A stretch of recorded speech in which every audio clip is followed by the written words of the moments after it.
Esta es la noche en el continente americano. Cuando amanece en Europa y cae la tarde en Asia. Así cae la noche en el continente americano y transcurre la mañana y la tarde en el resto del mundo. La noche, bajo la dirección de Claudia Gurizati. Buenas noches. La noche bajo la dirección de Claudia Gurizati enciende las luces para que usted siempre vea el punto clave de la noticia. Soy Jefferson Beltrán. Bienvenidos. La noticia, las acciones de prevención y vigilancia que adelantan las autoridades en Colombia para enfrentar la inminente llegada del coronavirus. Esa enfermedad ya registra los primeros contagios en 6 países de la región y amenaza con expandirse en los próximos días hacia el resto de América Latina. El punto clave de la noticia. La pregunta hoy no es si va a llegar o no el coronavirus. La pregunta ahora es cuándo llegará y de qué manera están preparados los sistemas de salud para la etapa de contención en la que la atención médica eficaz será clave para evitar que este virus se propague. La llegada del coronavirus a América Latina es hoy el principal desafío para las autoridades sanitarias de toda la región. Y aunque la preocupación ante la expansión del virus crece, los gobiernos, tanto de países donde hay casos confirmados como en los que no hay alguno detectado hasta el momento, han coincidido en el llamado a la calma. Hermanas y hermanos ecuatorianos, la peor epidemia es el pánico. La peor epidemia es el miedo. El peor virus es el rumor. Vamos a combatirlos con certezas, con verdades y con transparencia. En América Latina ya son 6 los países afectados por el COVID-19, más una de las Antillas francesas. Ecuador encabeza con 7 casos confirmados. En segundo lugar está México con 5, le siguen Brasil con 2 pacientes diagnosticados. República Dominicana y San Bartolomé en el Mar Caribe registran de a un caso. Y los contagiados más recientes en aparecer están en Chile y Argentina, también un caso en cada uno. Nosotros empezamos con un riesgo bajo porque estaba lejos. Claro. Pasamos a un riesgo medio porque empezamos a ver países donde hay constantemente conectividad aérea con el país. Y ahora se eleva a alto porque hay países de América Latina que están presentando más casos. El hecho de elevar, ¿en qué consiste? En que tomamos más precauciones, en que tratamos de buscar más herramientas de contención. Aunque Colombia no tiene casos confirmados de coronavirus, ya hay un plan de contingencia. Se está afinando los procesos de detección de casos en puertos, fronteras y hospitales, en trabajo integrado con Migración Colombia, quien también hoy ya presentó su protocolo. Este miércoles el Ministerio de Salud colombiano informó que hay 11 alertas bajo estudio en distintos hospitales del país. Una persona está siendo evaluada en el Hospital de la Policía en Bogotá. Nosotros seguimos cumpliendo los protocolos establecidos y las directrices de prevención de parte del Ministerio de Salud. Y son ellos los encargados de hacer las valoraciones, de verificar cuáles son los resultados y de darle a conocer a la opinión pública si en el territorio nacional se presentara algún caso factible que sea de coronavirus. Los invitamos a que participen hoy con la etiqueta numeral La Noche Coronavirus. A través de redes sociales vamos a estar recibiendo las preguntas que en este momento tienen cada uno de ustedes ante la amenaza que representa esta enfermedad no solamente para Colombia, sino para el resto del mundo. En el programa de la noche siempre están los protagonistas de la noticia. Para nosotros es un gusto tener hoy acá en los estudios del programa de la noche a la doctora Marta Ospina.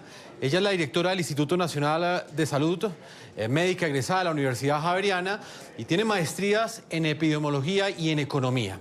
Doctora Ospina, muchas gracias por estar con nosotros. Hace días nuestros televidentes querían escucharla. Es la primera entrevista que usted concede en el marco de esta amenaza que representa el coronavirus para Colombia. Muchas gracias. Muchas gracias por la invitación. Doctora Marta, quisiera que le respondiéramos pues, a nuestros televidentes todas esas preguntas que hay en Colombia en este momento frente a esta enfermedad. Una de ellas, y se la quiero preguntar muy concretamente, ¿es inminente la llegada de este virus a Colombia? Definitivamente. En la primera fase, cuando era más o menos la segunda semana de enero, pensamos que si China tenía un éxito en las medidas de contención que estaba realizando, con cierre muy extenso incluso de ciudades, si eso tenía éxito, estaba por verse, ¿no? Pero podía de alguna manera cambiar el rumbo de la epidemia. cuando se comprobó que había una abundante exportación de casos y que los casos ya estaban de alguna manera sembrados en numerosos países, se entendió que la epidemia había entrado en una fase para ellos de mitigación y el desplazamiento en el mundo era una realidad. Eso hizo cambiar los niveles de riesgo de Colombia y eso hace que hoy en día todos los países sepamos como cierta la llegada y la circulación de ahora en adelante de este nuevo virus. Las autoridades en Colombia, ¿cómo se preparan? ¿En qué fase están en este momento, doctora? Porque muy seguramente, como usted de manera tranquila nos lo explica aquí en el programa La Noche, en los próximos días ese va a ser un titular de prensa. Primer infectado de coronavirus en Colombia. ¿Qué está haciendo el gobierno para enfrentar ese momento? Bueno, hay algo que es muy importante que todos los colombianos sepamos. Todas las epidemias tienen 3 fases y siempre debemos prepararnos en esas 3 fases.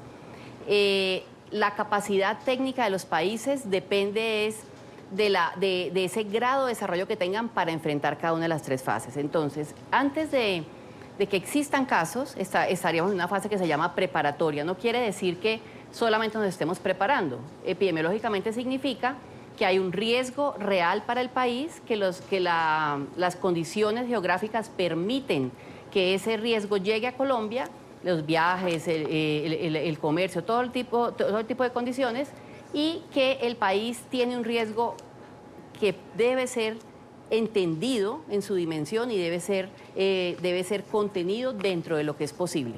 Esa primera fase termina cuando aparece un primer caso confirmado por laboratorio, y quiero ser clara, no cuando hay alertas, no cuando hay ruido o hay bulla, cuando aparece un primer caso confirmado por laboratorio.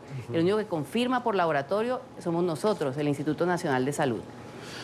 Doctora Ospina, en este momento, ¿cuántos casos están siendo analizados en los laboratorios de Colombia?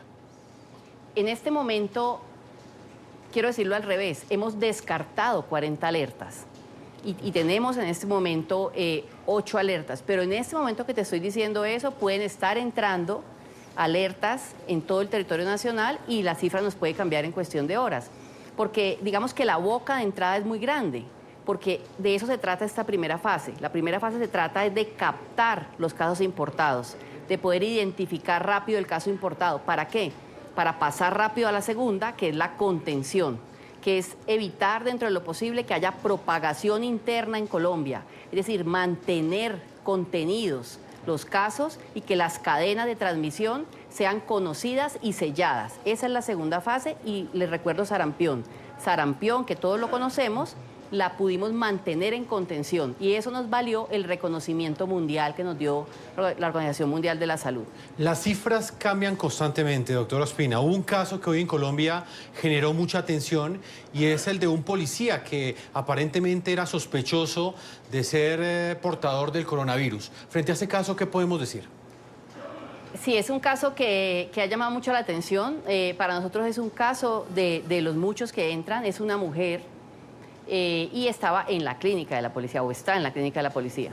Esa persona fue captada adecuadamente por los servicios de salud, siguieron la definición de caso, cumplía con criterios para llamarlo caso sospechoso, tomaron la muestra adecuadamente, la remitieron adecuadamente al instituto, el instituto procesó la muestra como está establecido y emitió un parte negativo para SARS-2, o sea, el nuevo coronavirus como se conoce. Es un caso descartado. Es uno más de los descartados.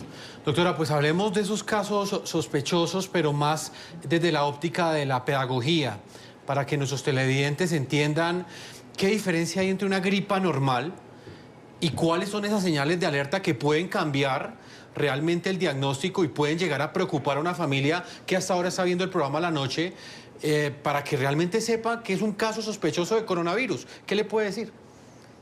Es muy importante porque en síntomas no existen eso que la gente quisiera y a mí me lo dicen mucho, tienes síntomas de coronavirus. Eso no existe, no existen los síntomas de coronavirus particulares y propios. Estamos hablando de un virus que causa una infección respiratoria, como todas las infecciones respiratorias. Tiene lo que conocemos. Tos, mocos, malestar general, fiebre, tiene lo de una infección respiratoria. ¿Por qué preocupa tanto? Porque nunca los humanos estuvimos expuestos a él antes. quiero aclarar, a otros coronavirus sí, a sus primos sí, pero a este particularmente todavía no. Entonces, como ninguno estuvo expuesto, todos somos susceptibles. Porque en la medida en que uno se va exponiendo a los diferentes virus, va adquiriendo inmunidad y, por ejemplo a mí me dio H1N1. Luego yo no volveré a tener H1N1, ya lo chuleé, ya lo tuve. Entonces, así la humanidad va teniendo inmunidad con diferentes virus respiratorios, pero en este todos somos susceptibles y el miedo del planeta, y quiero ser clara, no es que nos muramos todos. Ese no es el miedo y el que dice eso está causando un falso pánico. Eso no es así. El miedo es que nos enfermemos todos al mismo tiempo. Y si nos enfermamos todos al mismo tiempo, pues, ¿qué pasa con el trabajo, la economía, la producción, los colegios, todo? Ese es el riesgo, que nos enfermemos al mismo tiempo, no que nos muramos. Eso es bien importante, doctora Ospina. Usted es una autoridad en este tema, no solamente porque es la directora del Instituto Nacional de Salud, sino también por los conocimientos que tiene en esta materia. ¿Qué le puede decir a esos televidentes que hasta ahora sienten preocupación, sienten temor de que en algún momento llegue a Colombia un paciente, se confirme un contagio de coronavirus? ¿Cómo evitar ese pánico sin afectar la prevención? Sí, yo creo que el mensaje quisiera que todo el mundo incorporara esta narrativa. El 80% de las personas que tendrán coronavirus no se van a dar cuenta que lo tuvieron. El 80% no sabrán siquiera que lo tuvieron. ¿Por qué? Porque es muy leve o totalmente asintomático. Queda un 20%. De ese 20%, solo el 5% estará grave. Y serán personas que necesiten estar, por ejemplo, en una unidad de cuidado intensivo. Entonces, esas son las cifras, digamos, verdaderas. Se parece un poco a lo que sentíamos en el 2009 cuando llegó H1N1. Pero después H1N1, los modelos eran alarmantes, algunos apocalípticos, ¿no? Cuando ya después cierra la epidemia de H1N1, la epidemia de introducción, porque siempre cuando debuta, hace una epidemia. Cuando cerró, ya sabemos, realmente su comportamiento, si bien agresivo con algunos grupos, como los mayores de 60 años, como está mostrando este coronavirus, en población general no fue así. Y la mortalidad final es 0,01, o sea, es realmente baja, las cifras finales de H1N1. Entonces, tendremos que esperar cuando cierre esta epidemia. Pero en este caso hay muchas cosas que podemos hacer para estar bien preparados. La primera, estar bien informados y darle la justa dimensión a la preocupación. Es válido preocuparse, pero en la justa dimensión. Doctora Ospina, usted ha tocado otro tema que es importante dentro de esta información que queremos entregar hoy a todos nuestros televidentes en el continente americano, y es la letalidad. Según cifras del Ministerio de Salud, cerca de 10.000 personas mueren anualmente en Colombia por enfermedades relacionadas con infecciones respiratorias. ¿El coronavirus qué grado de letalidad tiene? Por cada 10 enfermos de coronavirus, ¿cuántas personas mueren, por ejemplo? Bueno, el DANE es quien nos explica que en Colombia mueren 10.000 personas al año, y es así, por todo tipo de infecciones respiratorias, bacterianas y virales. El coronavirus no tiene en este momento, por obvias razones, una letalidad establecida. Es decir, yo me puedo aventurar con una letalidad que no es cierta en este momento, porque la letalidad solo se da al final de la epidemia. ¿Qué quiero decir? Que cuando se conozcan todos los casos, sabremos realmente qué capacidad tuvo de producir la muerte. Sabemos que está en algún lugar, ¿cierto?, entre 1,5 y 3,5, pero no sabemos con los datos que ha proporcionado China. Pero pensar que uno coge los muertos que China ha informado y divide por los casos que están registrados, eso es un error de cálculo, ¿no? Porque hay muchas otras variables, como gente con síntomas leves que nunca consulta y pacientes que no se conocen porque son asintomáticos. Es decir, hace falta conocer el verdadero denominador para poder establecer la letalidad. Hay muchas entidades, como el Imperial College, que está trabajando en modelos muy avanzados, y nosotros estamos, digamos, de la mano con ellos para conocer ese comportamiento. Entonces, en ese momento, más que la letalidad, hay indicadores importantes como la posibilidad de contagio. Y sí sabemos que por cada caso tiene la capacidad de transmitirle a 2,5 personas. Para que se hagan una idea, el sarampión es 18. O sea, cada enfermedad tiene su particularidad de capacidad de transmisión. Se mezclan muchas cosas y en este momento lo más importante que nosotros hacemos, no para público general, pero lo que hacemos es conocer cómo es el comportamiento de esta enfermedad y predecir con modelos cómo se comportará en Colombia. Pues doctora, permítame, integramos otra voz, otro experto a esta hora. Nos acompaña el doctor Carlos Arturo Álvarez, médico infectólogo, epidemiólogo y vicepresidente de salud de la clínica Colsanitas. Bienvenido al programa La Noche, doctor Álvarez, y quiero conocer su lectura. ¿Cómo analiza usted la situación que enfrenta Colombia, que es uno de los pocos países del continente americano que en ese momento aún no presenta ningún caso de coronavirus? ¿Estamos preparados para enfrentar la inminente llegada de esta enfermedad? Buenas noches, Jefferson. Buenas noches a todos la audiencia y a la doctora Ospina. Yo creo que es una de las preguntas que hay que tener cuidado en la interpretación. Yo creo que Colombia se ha venido preparando para el momento de que cuando llegan casos. Y hay que tener en cuenta siempre que en una epidemia hay diferentes momentos, diferentes fases. Podemos hablar, por ejemplo, de la fase en que está Colombia, que es la fase 0, en el cual estamos en la fase de preparación y hacer una vigilancia activa para tratar de detectar tempranamente casos. Luego viene una fase en la cual tratamos de que no se diseminen los casos, que es la fase de contención.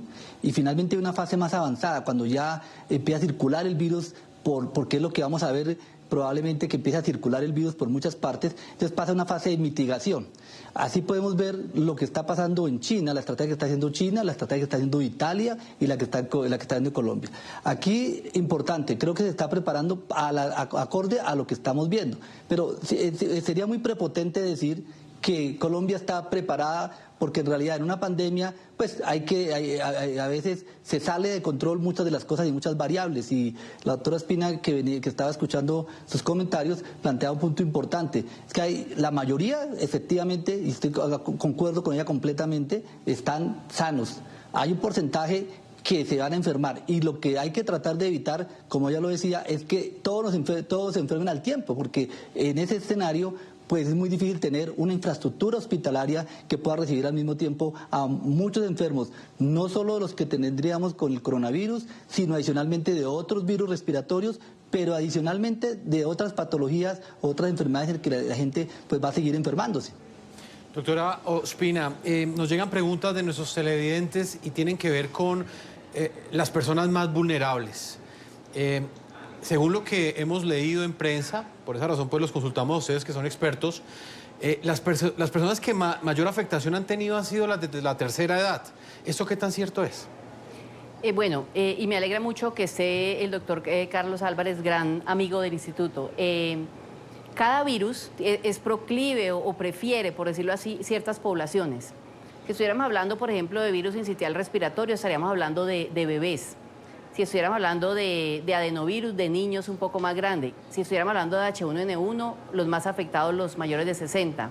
Entonces, cada virus, llamémoslo así, y el doctor Álvarez nos puede ampliar, prefiere ciertas poblaciones. En este caso, si bien el coronavirus ha afectado principalmente a adultos, existen algunos casos en niños. Lo que pasa es que les va muy bien. Pero los que, además de terminar afectados dentro del grupo de adultos, la mayor mortalidad sí se ha observado, es una simple observación en China, en mayores de 80, seguidos de mayores de 70 y después de mayores de 60. O sea que tienen toda la vulnerabilidad, tienen enfermedades previas, porque muchos de ellos, además de la edad, tienen enfermedades de base, cáncer, enfermedades que los inmunocomprometen, diabetes, cosas así, que los hacen mucho más vulnerables y con poca capacidad de tolerar, digamos, una complicación o una neumonía derivada de este tipo de infección. Doctor Álvarez, ¿esto está asociado al sistema inmunológico, el estado de las defensas de cada persona? Sí, definitivamente es una relación directa entre la infección y el sistema inmunológico, y también características de cada virus. Este virus lo que nos está mostrando, puede que cambie, pero lo que nos está mostrando es que los niños afortunadamente hacen síntomas muy leves. Pero hay un punto importante que hay que tener en cuenta es, los niños pueden hacer síntomas leves, pero pueden transmitir o ser portadores a sus casas, y eso es algo que no se nos debe olvidar, en el cual puede tener un papel importante los niños para la transmisión, porque en general los niños tienen mayor posibilidad de contagiarse porque están mucho más cercanos entre ellos, menos que los adultos, y eso podría ser importante desde el punto de vista de transmisión, pero desde el punto de vista clínico sí lo que ha mostrado es que a medida que aumenta la edad, aumenta el riesgo de complicarse, teniendo en cuenta siempre que un porcentaje de personas, ya lo hemos dicho, pero es importante resaltarlo, hacen síntomas muy leves, 80%. Doctor Álvarez, en ese momento no hay pánico en Colombia, pero sí hay preocupación y eso se percibe en las salas de urgencias. Según la información que usted maneja, hay muchas personas que están yendo a estos centros de servicio preocupados porque sienten o perciben que ese ser querido puede llegar a ser portador de esta enfermedad. ¿Está sucediendo esto en Colombia? Sí, yo creo que el punto importante es tener en cuenta, en este momento no tenemos circulando el virus y probablemente si yo tengo síntomas respiratorios en este momento en Bogotá, en Cali o Barranquilla, probablemente es por otros virus respiratorios. No se nos debe olvidar que en Colombia normalmente, porque así ocurre siempre que empiezan las lluvias, desde la mitad de marzo hasta junio, es lo que llamamos el pico respiratorio, que no es otra cosa que la mayor circulación de virus asociado a las lluvias y a cambios de temperaturas. Y eso hace que en este momento los que están en urgencias van a tener otros virus. Es importante tenerlo presente. Todavía no hay circulación. ¿Que nos va a llegar? Sí, probablemente sí, es lo que se espera que llegue. Si ya tenemos en varios países, Colombia pues no va a ser la excepción. Los colombianos no tenemos nada diferente para que no nos vaya a llegar el virus. Y eso también, el momento que llegue, que pueda ser mañana, pasado mañana, pues básicamente tener en cuenta que tenemos que seguir la vida, pero importantísimo, los servicios de urgencias de nuestro país en general tenemos que tratar de ir las personas que están enfermas realmente, las personas que tienen síntomas leves no deberían ir al servicio de urgencias, primero porque si no hay el virus podría de pronto adquirir alguna cosa en el servicio de urgencias, que es posible que pueda pasar, pero principalmente porque nos ayudan se congestionan los servicios y probablemente el que requiere un servicio y una atención de urgencias a veces no tiene la prioridad que debería tener. Doctora Marta Ospina, directora del Instituto Nacional de Salud.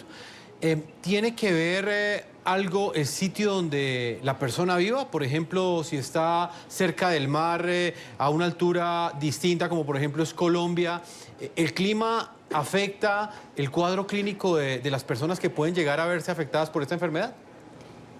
No la altura, sino la humedad. Y sobre todo en los coronavirus, y en los virus en general, pero los coronavirus, digamos, persisten, son más resistentes en la humedad. Entonces, en las zonas más húmedas, y por eso el doctor Álvarez bien lo dice, cuando hay lluvia, las zonas son más húmedas, lugares más húmedos, Bogotá, tienen generalmente más infecciones respiratorias, no coronavirus, todas en general. En Colombia circulan 21 virus respiratorios, hacen parte natural de nuestro ecosistema. Entonces, la humedad es un factor determinante. A más humedad, más infecciones respiratorias. Y más en esta época, ¿cierto, doctora? Marzo es un pico respiratorio para Colombia. Tenemos 2 picos respiratorios, así es. Pues vamos a ver precisamente un informe que hemos preparado sobre algunos pacientes que a través de redes sociales en el mundo han mostrado lo que sufren luego de haber sido diagnosticados con la enfermedad del coronavirus. Uno de esos casos fue detectado en Barcelona, España. Es mundialmente conocido este caso porque él asumió un rol de protagonista para informarle a los demás en todo el mundo cómo ha enfrentado esta enfermedad, pero también para compartir un mensaje de tranquilidad. Hablamos del joven influencer Neil Monroe, quien resultó contagiado en un viaje a Milán, Italia, de coronavirus. Vean ustedes este caso. Hace unos días publiqué un comunicado donde anunciaba a mis seguidores en Instagram que había dado positivo en coronavirus. El caso del publicista e influencer español Neil Monroe se convirtió el 27 de febrero en el segundo entre los casos confirmados del COVID-19 en la región de Cataluña. Viajé a Milán por la Fashion Week y cuando llegué a Barcelona empecé a notar síntomas. Así que corriendo llamé a los servicios de emergencia para explicarle mi caso y me dijeron que venga al hospital. A partir de ese momento, Nil comenzó su cuarentena. Desde su aislamiento en el Hospital Clínico y Provincial de Barcelona, el único contacto con el exterior han sido sus redes sociales. Hola chicos, hoy es mi cuarto día ingresado en el Hospital Clínic. Respecto a mi salud, estoy bien, tengo síntomas leves y estoy a la espera de ver cómo evolucionan los próximos días. Pues para mí los síntomas que estoy teniendo son como un resfriado normal, como una gripe. Tenía un poco de fiebre, dolor de cabeza, malestar general, pero cualquiera hubiese dicho que era un simple resfriado, ¿sabes lo que quiero decir? La experiencia que el joven de 22 años está afrontando con el coronavirus lo ha motivado a enviar un mensaje de tranquilidad a la población. Si eres joven, pues sigue las recomendaciones de las autoridades, y si eres una persona mayor o una persona que tiene alguna enfermedad previa, pues extrema bastante más las precauciones. Y aunque Nil no es experto en medicina, en medio de su vivencia convertida prácticamente en una cuarentena en tiempo real, responde a inquietudes de sus seguidores. Muchísimas gracias a todos por los mensajes de apoyo, de verdad que estoy intentando contestar a todo el mundo. Y quiero deciros que hoy en todo el día no he tenido fiebre, estoy bastante contento. Eso sí, estoy un poco congestionado. Pero Nil, como paciente de coronavirus, también ha insistido en un mensaje que es clave en medio de las preocupaciones que trae consigo la expansión de la enfermedad en el mundo: no estigmatizar a quienes como él han resultado contagiados. No justifiquéis vuestro racismo o xenofobia con el coronavirus, porque estoy viendo en redes sociales muchísima gente asiática que está padeciendo comentarios muy malos. Ellos no tienen la culpa de nada, nadie tiene la culpa de lo que está pasando, y no me parece justo que se les ataque a ellos ni a ningún tipo de colectivo, que se les ataque por algo que no tienen la culpa. Doctor Carlos Arturo Álvarez y doctora Marta Ospina, ahí escuchamos otra de las aristas que queremos analizar en la noche, y es la estigmatización. Doctor Álvarez, muy seguramente en los próximos días habrá un caso en Colombia y quizás en otros países de América Latina donde no se ha presentado esta enfermedad todavía, pero también está esa preocupación de que algunos sectores sean estigmatizados al ser identificados como portadores de esta enfermedad. Frente a esto, ¿qué cree usted que podemos hacer? ¿Cuál es el llamado que podemos hacer desde este espacio periodístico, doctor Álvarez? Jefferson, súper importante el tema. Lo vivimos en Colombia hace unos días con la llegada de nuestros compatriotas que llegaban desde China, en que muchas veces uno escuchaba incluso comentarios en que mejor que los dejaran allá o cosas por el estilo que no tienen ningún fundamento ni ninguna razón. Yo creo que acá el punto es, es una pandemia que se está presentando, que es una infección que todos tenemos, que todos podemos potencialmente tener o afectarnos. El tema no es de una persona que llega a infectarse, ni siquiera el mismo gobierno, es una situación de todos los ciudadanos. Es decir, en este tipo de situaciones, el punto y la manera y el mejor antídoto para xenofobias y para otro tipo de cosas es conocer la realidad, saber que nos estamos enfrentando. La humanidad se ha enfrentado a estas situaciones en otras ocasiones y, como siempre, cuando las trabajamos entre todos podemos solucionarlo. Probablemente lo vamos a solucionar, probablemente va a haber momentos de crisis, pero justamente es el apoyo y no el rechazo lo que hace que puedan solucionarse los problemas. Doctora Marta Ospina, ¿cuáles son las medidas de prevención que deben tomar los ciudadanos desde el día de hoy? En su orden de importancia, ¿qué tipo de medidas deben implementar quienes nos ven hasta ahora en sus hogares? Muy bien. Parece que la recomendación del lavado de manos se toma a veces como si fuera una bobada, como si se dijera porque no hay algo más que hacer, pero resulta que el lavado de manos frecuente, el lavado de manos cuando llegamos de la calle, cuando hemos tocado superficies, por ejemplo, yo debo irme a lavar las manos cuando terminemos, ese ejercicio de cuando lo incorporo a mi comportamiento está medido y se sabe que para un país, o sea, para todo un país, disminuye a la mitad los casos que potencialmente podría tener está medido por un estudio muy juicioso. Entonces, si íbamos a tener 100.000 casos, si todos incorporamos el lavado de manos, tendremos 50.000 casos. Es entonces en su orden la medida más efectiva. Mucha gente, y lo he visto, quieren tener tapabocas y andar con tapabocas todo el día. Sí. Resulta que los tapabocas tienen una efectividad 5 veces menor que el lavado de manos. Pero no solo eso, como el tapabocas además no se cambia todos los días y no se manipula correctamente, termina siendo un agente para contagiar a la persona de cualquiera de los virus o otros microorganismos que recoge el propio tapabocas. Entonces, en lugar de hacer aquello que la gente quiere, termina haciendo el efecto contrario. Y peor aún, cuando tratan de comprar tapabocas de alta eficiencia como N95 y otros, que son solo para personal de salud, porque ellos están expuestos a unas partículas más pequeñas que la población general, porque utilizan, por ejemplo, aspiradores y una serie de cosas. Entonces, ¿qué producen? Desabastecimiento de esos tapabocas. Entonces, el personal de salud termina sin los tapabocas y terminan enfermándose las personas que nos deben cuidar. ¿En este momento hay suficientes tapabocas en Colombia, doctora? ¿O ya se presentó esa alerta de que la gente comenzó a comprar de manera desesperada y se está presentando ese desabastecimiento? En el mundo hay desabastecimiento, tenemos noticia, y en Colombia ya hay una serie de alertas, por eso el Ministerio ha tomado las medidas con la Superintendencia de Industria y Comercio. Sin embargo, es un tema que debemos solucionar entre todos. Entender que ese tipo de medidas ese no es el camino, no sirve. La gente cree que puede evitarlo por sí misma. No, el lavado de manos y el lavado de manos a los niños es lo que sirve. Medidas farmacológicas no hay vacunas, no hay medicamentos, eso no existe aún. Entonces, el lavado de manos, en serio, la limpieza de superficies definitivamente es lo que más sirve. Y, por supuesto, medidas de distanciamiento social, pero no en este momento, sino cuando estemos en fases más avanzadas, en mitigación, por ejemplo, que es la última fase, ojalá no llegásemos a ella, es muy difícil que no, porque seguramente llegará un punto en que entremos en esa fase. El distanciamiento social que quiere decir no saludar de beso, no saludar de mano, no ir, por ejemplo, a sitios donde hay multitudes durante un tiempo. Ese tipo de cosas también muestran algún grado de aporte para disminuir los contactos. Doctor Álvarez, ¿hay que modificar comportamientos tales como dar la mano al saludar, saludar de beso, como suele suceder en nuestros países de América Latina, ir a sitios donde haya aglomeraciones de personas? O sea, frente a esto, ¿qué recomendaciones hace usted?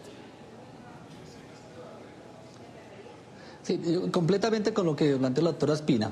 Hay algo que a veces es importante tenerlo en cuenta. Este es un virus respiratorio que, claro, efectivamente se puede transmitir por gotitas al aire, al menos de unos metros de distancia, pero principalmente la manera como se transmiten es por contacto. Porque muchas veces nuestros hábitos ocurren, por ejemplo, estornudamos, nos ponemos la mano y luego le damos la mano a alguien y justamente estamos transmitiendo el virus. O muchas veces, cuando tocamos la nariz y tenemos mocos, podemos tocar y algunos de ellos se pueden quedar pegados en mi mano y luego posteriormente se quedan pegados en la mesa o el pasamanos o cualquier otra superficie, y pues los virus pueden durar desde algunos minutos, horas, incluso algunos días cuando hay una temperatura baja y hay mucha humedad. Y eso hace que podamos aumentar la transmisión. Por esto yo sí creo que es fundamental en este momento cambiar el comportamiento. Cosas tan sencillas que pueden en un momento en que esté circulando el virus pueden ser importantes. Ejemplo, en la misa cuando damos la mano para darnos la paz. O cuando saludamos en una empresa, en la fiesta del cumpleaños a todo mundo de beso, probablemente estamos facilitando la posibilidad de que se transmita. Entonces creo que, repito lo que la doctora Espina reforzó, el mejor antídoto, lavarnos las manos, pero ojo, lavarnos las manos bien, porque muchas veces también hacemos la mímica de lavarnos las manos, y es colocar un poquito de agua y hacer 5 segundos. Recuerden que el lavado de manos tiene que hacerse bien, 20 segundos. En internet hay muchos videos de cómo hacer el lavado de manos correctamente. ¿Y cada cuánto, doctor? Frotando los dedos, con los doors. Yo diría que en este momento, cada vez que me acuerde, debería hacerlo. Es decir, cada vez que tenga la ocasión de poder hacerlo, hay momentos mucho más que toca hacerlo. A veces dicen que ocasionalmente, pero a veces ocasionalmente es cada vez que hay ocasión. Es importante que hay que empezar a cambiar ese comportamiento. En el peor de los casos, si pudiéramos decirlo, si no llegara a circular este virus, que como yo creo que estamos hablando que va a circular, pero en el mejor de los casos, eso nos va a servir, la misma medida es igual para evitar la transmisión de otros virus respiratorios y eso también nos va a disminuir la posibilidad de infectarnos. Pues doctor Carlos Arturo Álvarez, quiero agradecerle su tiempo y cada una de las respuestas que ha entregado en este momento para esos países del continente americano que necesitan información clara y precisa frente pues, a lo que representa esta amenaza, sin entrar en pánico, pero sí tener la información clara para prevenir cualquier tipo de contagio. Doctor Carlos Arturo Álvarez, muchas gracias por habernos acompañado. Muchas gracias, Jefferson, y solamente un mensaje final, como decía mi abuelita, ni tanto que queme al santo, ni tanto que no lo alumbre. Creo que el punto importante es colocar esta situación en su justa medida. Vamos a una primera pausa a comerciales. Los invito a que participen a través de redes sociales. Aparecen en pantalla en este momento, @Segurizati NTN24, @LaNoche NTN24, @Jefferson NTN24, cuentas en Instagram, en Facebook y por supuesto en Twitter con la etiqueta numeral La Noche Coronavirus. Numeral La Noche Coronavirus. Sus preguntas el día de hoy frente a esta enfermedad. Una pausa y ya regresamos a la segunda parte de este programa La Noche. Este video le puede parecer gracioso, pero al implementar prácticas como esta en su rutina, sin saberlo podría evitar el contagio de enfermedades infecciosas como una gripe o incluso el coronavirus. A pesar de los memes y chistes, el tema es más serio de lo que piensa y simples hábitos le pueden salvar la vida. Hablemos de la forma en que saludamos. Los besos en la mejilla, un saludo más formal como estrechar las manos, es una de las prácticas más comunes, pero al mismo tiempo una de las formas más fáciles para transmitir o contagiarse de diversos virus. Por eso campañas como esta podría tenerlas en cuenta. ¿Qué tal un saludo tailandés? Si le gusta el rock, pudiera hacerlo de esta otra forma, codo con codo, el saludo militar. ¿O qué tal un gesto como el de los japoneses? A la hora de estornudar también tenga en cuenta lo siguiente. ¿Conoce el estornudo de etiqueta? Cuando los virus viajan a 1,5 metros de distancia, contaminan objetos de uso común y es ahí cuando se puede llegar a contagiar a más de una persona. Por esta razón, cuando lo haga, utilice el pliegue interno de su codo o haga uso de pañuelos desechables, cubriéndose la nariz y la boca. Ahora, si tiene algún virus o enfermedad respiratoria, preste atención a estas recomendaciones para usar correctamente un tapabocas como este. En este, entonces, podemos tener un tapabocas que podemos utilizar uno diario de manera preventiva de protección en cualquier enfermedad respiratoria. ¿En qué momento puede utilizar este tipo de mascarilla N95 y para qué funciona? No permite el paso de virus o bacterias que son muy pequeñas, o sea, menos de una micra. Entonces, este se utiliza para aquellos pacientes o aquellas personas que tienen ya confirmado, en este caso, el virus de coronavirus o que están sospechosos. Prevenir el contagio de enfermedades como el coronavirus empieza también por sus manos. Lavarlas es otra de las prácticas más comunes, pero es clave que usted sepa realmente cómo hacerlo. Arrancamos nuevamente, abrimos la llave, nos mojamos las manos. Cuando ya estén las manos mojadas, cerramos la llave. Procedemos a conseguir una buena cantidad de jabón, ¿sí? Y con el jabón hacemos mucha espuma. Palmas totalmente, hacemos mucha espuma. Posterior a eso empezamos a lavar todos los espacios interdigitales. Estos son los espacios, hasta la parte de arriba, sacando perfectamente el mugre hacia arriba. Posteriormente, palma, con la mano contraria, lavamos el dorso de la mano hasta la parte de arriba con todos los espacios interdigitales. Luego lavamos el dedo pulgar hacia arriba, que es uno de los más sucios, y hacemos todo el lavado de los pulpejos, que es estos. Posteriormente a eso, finalmente lavamos las uñas. Acá terminamos ya el lavado, entramos una mano, lavamos o barremos la mugre, entramos la otra mano, y ya posteriormente podemos lavar inclusive hasta la empuñadura o el puño o la muñeca. Esta es la técnica que se debe utilizar. Cerramos la llave, sacamos la toalla y cuando saquemos la toalla, cogemos esta, secamos con esta y posteriormente secamos con esta. También tenga en cuenta la higiene de elementos de uso diario como su celular. Pruebas de laboratorio realizadas por expertos de Estados Unidos detectaron que el coronavirus puede sobrevivir varios días en superficies como el vidrio. Por eso limpie con alcohol muy bien la pantalla de estos dispositivos y de otros objetos que manipula constantemente en su día a día. Doctora Marta Ospina, directora del Instituto Nacional de Salud, hablemos de las pruebas. ¿Es posible que un televidente salga hoy de su casa y vaya a un laboratorio y pida una prueba, un examen para saber si tiene coronavirus, sí o no? No, eso no es posible en este momento porque nosotros, estando en una fase preparatoria y también en la fase de contención, el Estado centraliza el diagnóstico. ¿Para qué? Para asegurar que la técnica es correcta, para que tenga unos protocolos muy estrictos, para hacer una serie de repeticiones o duplicados de esos resultados. De esa manera, en esta fase solo la hace el Instituto Nacional de Salud. En la siguiente fase, que será la fase de contención, cuando ya tengamos casos en el territorio, pero estemos haciendo la batalla para contenerlos, 5 laboratorios más, pero todos laboratorios departamentales de salud pública, tendrán la capacidad de hacer la prueba. Ya hemos transferido esa capacidad, solo que ellos están a la espera de esa orden del Instituto Nacional de Salud para empezar a hacer también pruebas. Doctora Ospina, nos llega otra pregunta a través de Twitter.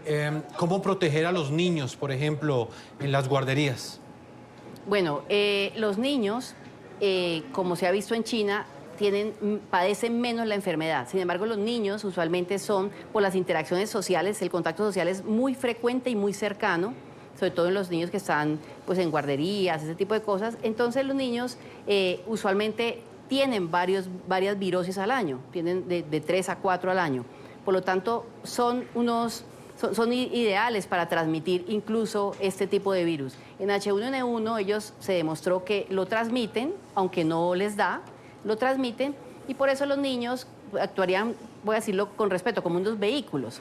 Por eso es fundamental al niño hacerle lavado de manos apenas llegue a la casa, lavado de la cara, lavado de la nariz, para eliminar de él todos esos virus y cosas que puede traer en las manos o en la cara del jardín infantil. Si el niño está enfermo, idealmente, y si es posible, no mandarlo, por ejemplo, al sitio donde está con los otros niños.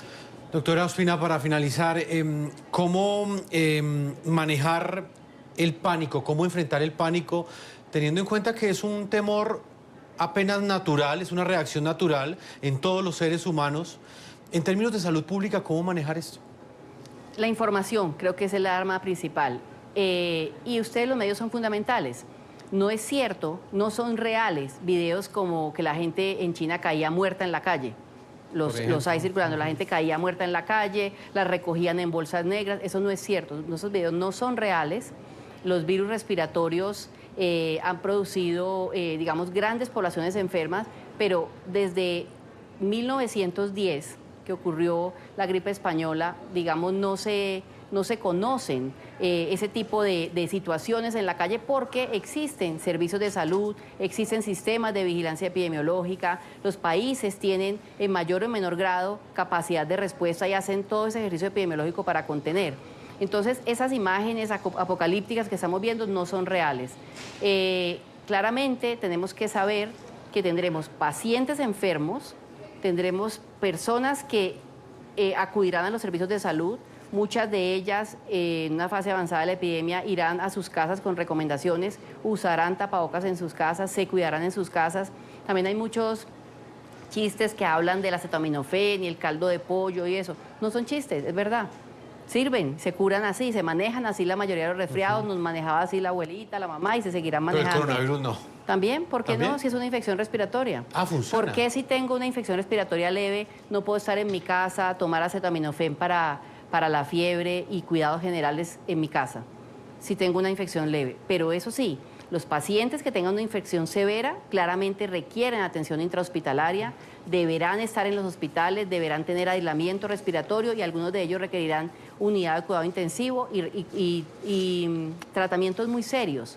Tratamientos incluso con ventiladores, soportes más complejos, pero esos como les digo, serán solamente el 5% o menos de los pacientes que lo padezcan. Pues doctora Marta Ospina, una de las protagonistas de esta noticia, directora del Instituto Nacional de Salud, quiero agradecerle su tiempo porque para los televidentes en Colombia y en el resto del continente americano es muy importante tener la información de una experta como usted, una persona que no solamente tiene el conocimiento, sino que lleva aplicándolo desde hace varios años y en este momento tiene este importante reto de liderar cada una de estas fases que usted nos ha explicado y que de alguna manera le entregan un parte de tranquilidad el día de hoy a nuestros televidentes. Muchas gracias por habernos acompañado, doctora. Muchas gracias, Jefferson, por la invitación. Vamos a una pausa y ya regresamos a la parte final de este programa de la noche. Ustedes, nuestros televidentes, muchas gracias por la sintonía y recuerden, la noche continuará encendiendo las luces para que usted siempre vea el punto clave de la noticia. Buenas noches.